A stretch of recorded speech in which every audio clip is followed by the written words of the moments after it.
అప్పుడు జగదాత్రి తల్లి నేరస్తురాలి. ఇప్పుడు దాని మొగుడు నేరస్తుడే. నిషిక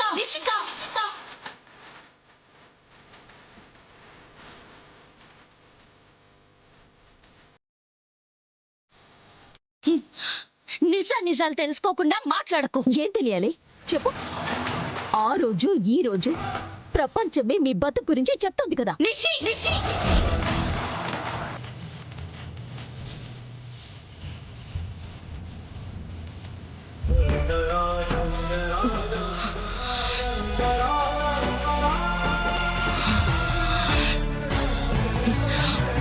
వద్దు, తెలియకుండా తెలుసుకోకుండా మాట్లాడుకో.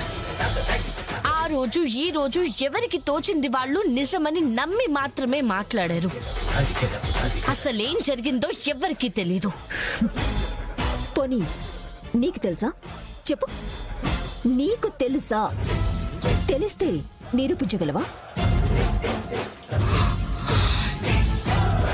ఆనాడు మీ అమ్మ, ఇప్పుడు ఈనాడు నీ భర్త హత్య చేయలేదని అందరి ముందు నిరూపించగలవా? నిరూపించే సాక్ష్యాలుంటే ఒట్టి చేతులతో కన్నీళ్లతో ఇక్కడికెందుకు వస్తుంది నిష్క? సాక్ష్యాలు తీసుకొని పోలీస్ స్టేషన్కే వెళ్ళలేదు కదా.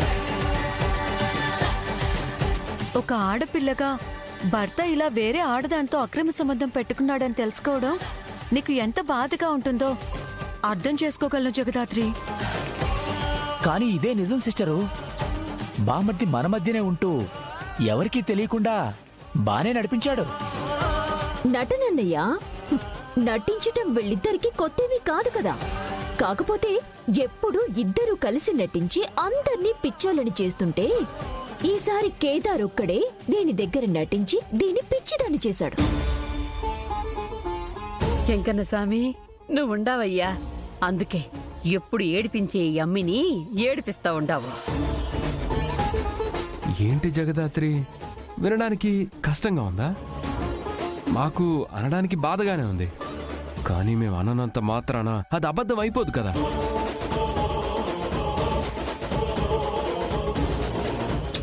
అయ్యో, నేను చూస్తుంటే చాలా బాధేస్తుంది. పాపం నువ్వు మోసపోయావని కూడా నువ్వు నమ్మలేకపోతున్నావు.